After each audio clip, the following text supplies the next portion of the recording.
Oh boy, disclaimer. Welcome one and all to Banderson's Treehouse of Horror Countdown Review. Continue watching, if you dare.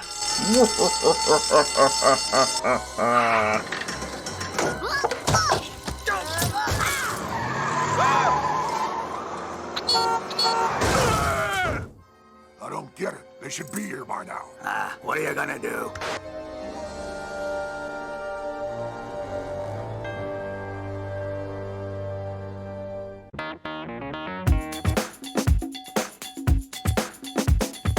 So Treehouse 9 starts things off by being the first episode thus far to use the classic Simpsons opening. With a twist, of course. Bart paints the logo on the chalkboard in blood, and then several characters die when arriving at the house. We then see Freddy Krueger and Jason Voorhees waiting to kill them, only to give up waiting and start watching TV. And they even got Robert Englund himself to voice Freddy, which makes me a very happy chappy. I actually like this intro, it's fun and memorable.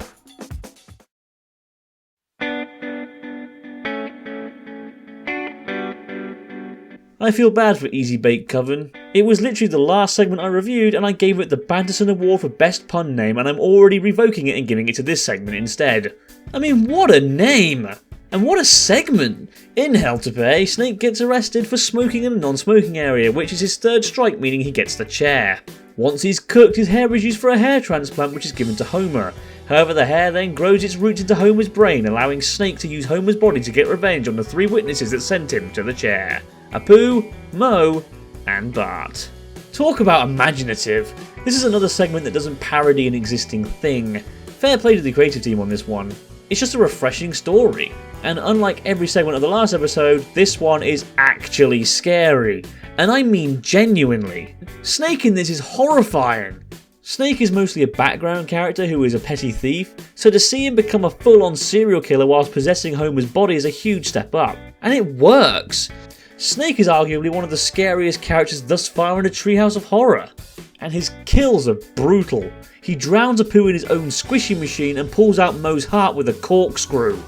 Whilst Moe's death is more bloody, I find Apu's death stuck with me more because of the fear he shows. You really do feel bad for him. And seeing Snake, or Homer, trying to beat Bart to death with a sledgehammer is unnerving as hell. Speaking of Homer, the animation and voice acting by Hank Azaria are so good I forget it's Homer I'm looking at half the time. When you can take one of the most recognisable characters in the show and make him unrecognisable, you know you've done good. The other good thing about Hell to Pay is it's funny. Very, very funny. It's full of jokes and great lines. Snake being sent to the chair for smoking in a non-smoking area is a hilarious commentary on the three-strike rule America has. The clearly visible no smoking sign gag is funny. The idea that executions are on TV shows is great. Chief Wiggum's complete incompetence is fantastic, especially when he literally points out all the witnesses to Snake. Snake's lines are also a highlight. Shut your squeal hole, booze jockey. I'm gonna totally waste you. Even the end is hilarious, with the hair trying to escape only to be shot to all hell.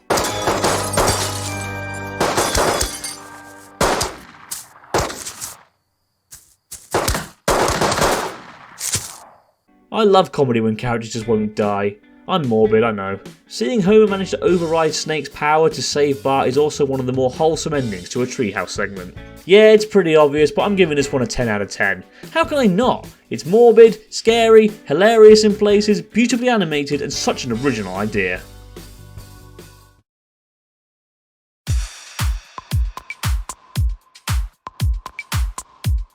Cartoon violence is always fun. There's a reason why Tom and Jerry and the Looney Tunes are so popular. The slapstick over-the-top deliverance of pain is hilarious.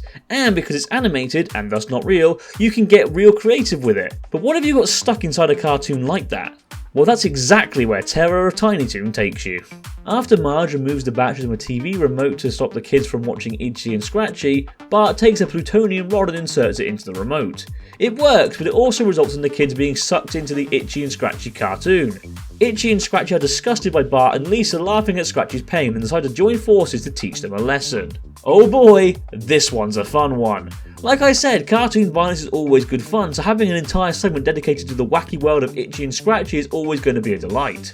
It should come as no surprise that this segment is more one of comedy than of scares. After all, it takes place in the land of cartoons. Its violence and threat is very similar to the Looney Tunes. There are some brilliant references throughout the segment, such as Bart being able to draw an eject button on the back seat of a car, and Itchy and Scratchy always managing to be one step ahead. One great moment is Homer changing the channel, meaning all four of them inside the TV end up ruining an episode of Live with Regis and Kathy Lee. The idea of the characters running around through different TV shows and channels is a good one, but sadly they don't really use it again. I understand why each segment is strapped for time, but I guess it made me want to see more of this. It's another segment that would be great as a 22-minute long episode. Now, I mentioned earlier that this segment was more of a comedy than a horror, and whilst that is true, I can't deny that there is still an eerie element to this segment. Cartoon violence, whilst goofy, is clearly painful. You can see from their reactions that they are in a lot of pain, but despite this, no matter what happens to them, they never die. Imagine being stuck in a world with a psychotic cat and mouse being put through a serious pain continuously and having to constantly live through it. A fun slapstick segment is suddenly a bit terrifying, isn't it? The animators did a great job with the cartoony visuals too. It really is visually pleasing. The segment ends with the kids being ejected out of the TV, only for Itchy and Scratchy to break out of the TV themselves. However, in the real world they're the same size as their real life counterparts, so the family decides to keep them as pets. I'll admit it's a bit of a weak ending after everything that had previously happened, though it did give us this great closing gag. That means you'll have to be neutered. The Terror of Tiny Toon gets a 9 out of 10 from me.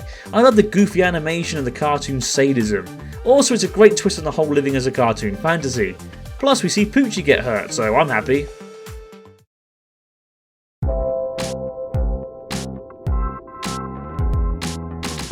Starship Poopers is easily the wackiest segment of this episode. And that's saying something considering this episode also has hair that controls people and cartoons trying to torture children. The premise is Maggie starts going through some odd changes. Her first tooth is a fang, she loses her legs and grows tentacles and shows extreme cases of aggression.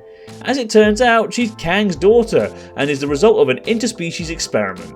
Now if that's not mad enough, there's even a Jerry Springer scene! However, just because it's mad doesn't mean it's bad. In fact, I think the madness helps it in the long run. It's so mental and wacky that it becomes memorable. This is one of those segments that constantly sticks in people's minds and gets brought up when discussing Treehouse segments, and for good reason. It's a fun, over-the-top story about interspecies reproduction. The segment really delivers on the comedy side of things. There's plenty to laugh at here, including some brilliant slapstick humour throughout. Seeing Kang and Homer get into the typical Springer fight is hilarious, curse bleeps and all. Oh yeah? Well, hyperbolic paraboloid. Yo mama? It also has some great lines too. Homer thinking Kang and Kodos are Mormons makes me smile, and the abduction scene gets me laughing every time. Without warning, I was abducted by aliens. Warning! Warning! Prepare to be abducted! The Jerry Springer scene is easily the funniest part of the episode, but it was always going to be. I love how Kang vaporizes an entire audience because they think he needs to have more responsibility over Maggie. Maggie attacking Jerry Springer also gets a few chuckles from me. And how many TV shows can you say end an episode with Jerry Springer being killed on his own show? However, the thing that cements this segment for me is Maggie. Alien Maggie is, well, terrifying. Credit to the animators for making such a daft concept so creepy. Seeing her fly for Jerry Springer is funny, yes, but does have an eeriness to it. And the ending is one of the more scary ones in the Treehouse segment. Come on, Maggie. Let's go home. Very well. I'll drive.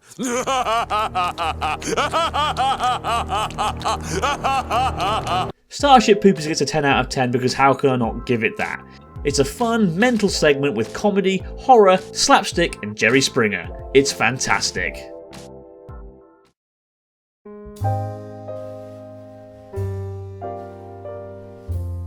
Oh boy, Treehouse of Horror 9 definitely made up for the previous year's installment. This is what Treehouse of Horror is about, mixing comedy and horror into a wonderful, fun and exciting anthology episode. All three segments delivered with flying colours and were ingenious. Interesting fact, this is the first and only Treehouse episode where all three segments are original concepts and not based on or a parody of something else. My favourite segment is Hell to Pay because of the darker tone, but realistically, all three of these segments have every right to be the best of any Treehouse episode. I'm giving it the full beans and saying 10 out of 10 because how can I not? It's got everything a Treehouse episode needs and takes it up to 11.